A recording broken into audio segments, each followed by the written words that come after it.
Nous allons continuer. Et je disais, quand il y a la fête des mères, ah là là, j'ai chéri ma maman.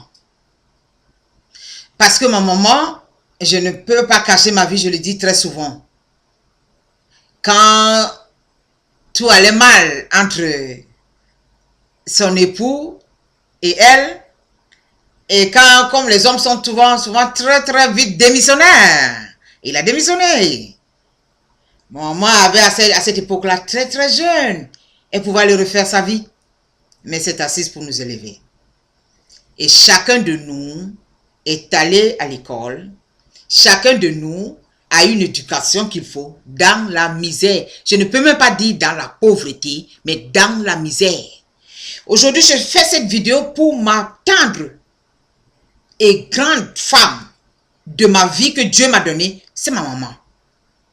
Et à travers ma mère, j'ai toujours cette force en disant, moi aussi, je vais élever mes enfants ici, parce que notre maman nous a élevés avec une telle autorité.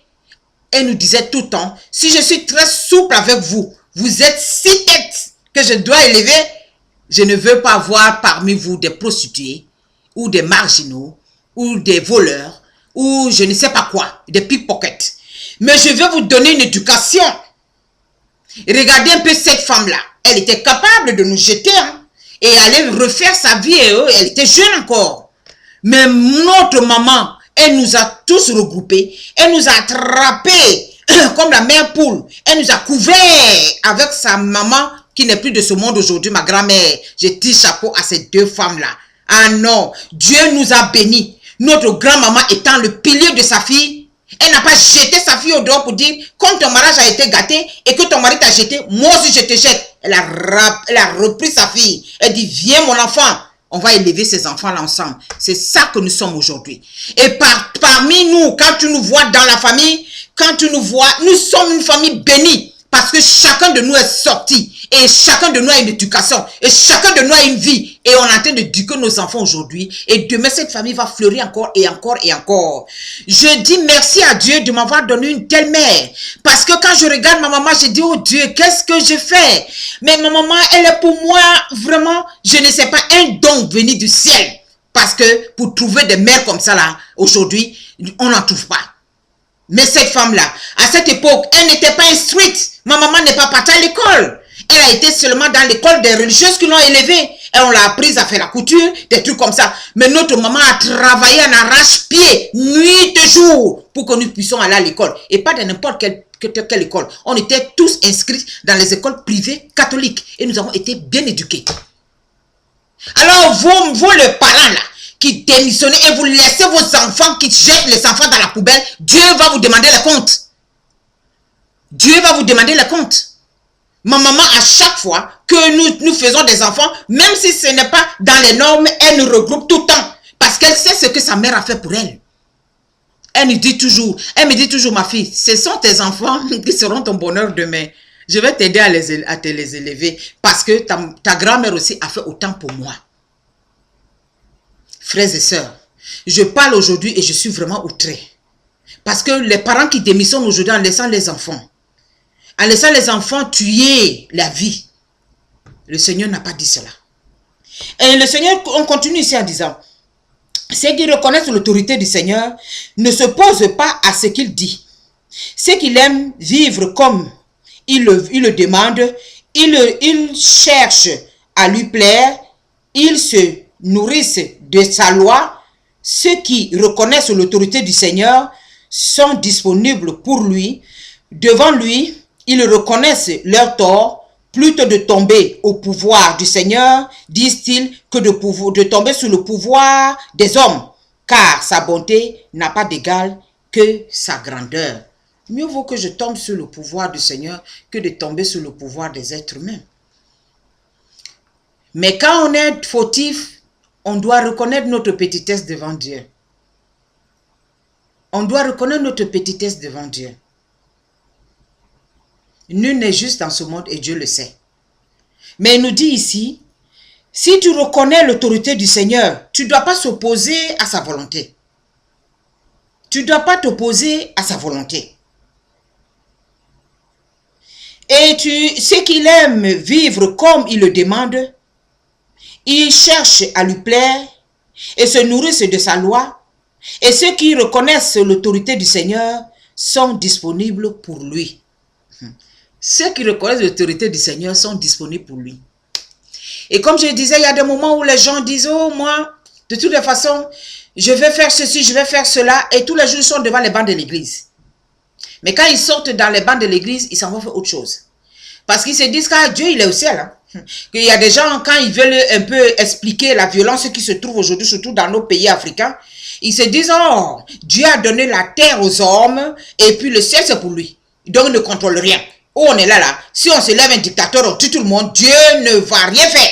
Hein? Si je viens au pouvoir avec les armes, allez, je tue tout le monde, Dieu ne va rien faire parce qu'il a donné la terre aux hommes. Vous mentez. Vous mentez.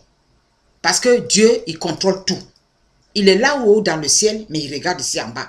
Mais le problème, c'est que Dieu, il est patient. Il se dit, cette personne qui est en train de faire ça là, peut-être n'a pas encore compris que la vie est sacrée. Alors, je vais lui donner le temps de comprendre cela. Mais cela ne veut pas dire que Dieu a abandonné la terre. La terre lui appartient. L'univers l'appartient.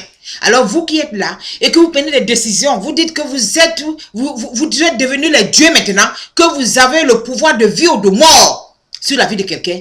Faites attention. Parce que celui qui a créé cette vie-là va vous demander les comptes. Et si vous tombez sur son pouvoir, il va vous demander les comptes. Donc, si vous êtes intelligent dès maintenant là, il faut s'asseoir en toi-même pour dire, j'ai le sang tout dans mes mains. Mais si j'allais vers le Seigneur pour lui demander pardon, et que je renonçais à cette violence-là, et que je renonçais à jeter les enfants à la poubelle, et que je renonçais à voler et piller le pays, et que je renonçais à peut-être à me balader ça et là pour détruire les enfants des gens, et que je me renonçais à faire tout ça là, je crois que j'aurai la miséricorde de Dieu. Dieu, il est prêt à nous pardonner. Mais il faudrait que on reconnaisse son autorité. C'est ce qu'il nous dit ce matin. Dieu ne va pas venir te pardonner comme ça là. Tu dis, oh bon, Dieu, pardonne-moi, hein. Bon, c'est bon là. De toute façon, et demain, tu t'en vas faire la même chose. Il ne faut pas se foutre de Dieu. Je dis, Dieu nous amène à la conversion. Jésus est venu pour nous amener à la conversion. Jésus est venu nous dire ce qui était mauvais et qu'on a la possibilité de s'en sortir. Aucune personne ne peut être enfermée dans son mal. C'est pour cela que le Seigneur Jésus nous a appris à ne pas juger. On ne peut pas juger quelqu'un. Mais il y a des moments où le jugement humain est aussi important pour que tu puisses comprendre que tu es à l'erreur. Puisque tu es dans l'erreur, il faut que tu corriges cette erreur-là. On dit erreur, ça veut dire corriger. Quand il y a l'erreur, il y a aussi la correction à côté. Alors, la correction fraternelle, dans l'amour, peut aussi être utile pour toi. Nous qui partons à l'église, par exemple. La correction aussi, de famille aussi, dans l'amour et le respect mutuel, est aussi profitable pour toi. Il faut aussi écouter. La correction aussi dans une société que tu vis, peut-être dans un bureau que tu vis, que tu ne te comportes pas bien et que les gens te parlent dans l'amour pour dire que tu nous fais vivre des situations très difficiles, il faut écouter et te corriger. C'est ce que Dieu nous appelle à faire. Parce qu'il sait qu'on n'est pas correct. On doit reconnaître son autorité dans les toutes petites choses et être humble. Être humble. Parce que l'humilité précède la gloire, je vous dis. Mais quand tu es imbu de toi-même, quand tu es rempli de toi-même, alors quand tu es rempli de toi-même, le Seigneur nous dit malheur au lâche qui mène une double vie. Tu mènes une double vie. Tu n'es pas dans la vérité avec le Seigneur. Ce qu'il te dit de faire, tu ne le fais pas. Oh, frères et sœurs, croyons que Dieu existe et que son Fils Jésus est venu nous montrer qui est le Père et que le Seigneur Jésus est venu nous parler qu'est-ce que Dieu veut de nous. Il est venu nous ouvrir les yeux. Il est venu nous dire, tel que ce que nous sommes, Dieu nous aime tel que nous, mais il veut encore qu'on s'améliore. Alors, frères et sœurs, vous qui êtes dans cette situation, les jeunes filles, peut-être vous êtes encore, grossesse est encore dans votre ventre, s'il vous plaît, ne jetez pas les enfants là. Je vous demande pardon, ne jetez pas les enfants là. Vous les autorités, ministres de la famille dans mon pays d'où je viens, toi tu es une femme, on t'a mis ministre de la famille. Cela veut dire que tu connais le problème des femmes. Assieds-toi un peu, réfléchis, demande à Dieu son esprit pour qu'il te donne la force de t'asseoir et de créer des structures pour que les jeunes filles là puissent se retrouver et parler leurs problèmes. Ça va les aider à pouvoir supporter le temps qu'ils sont en train de traverser. Ils vont te le remercier demain. Vous qui ne croyez pas en Dieu, croyez en Dieu parce qu'il est vivant. Parce que c'est lui qui donne la vie.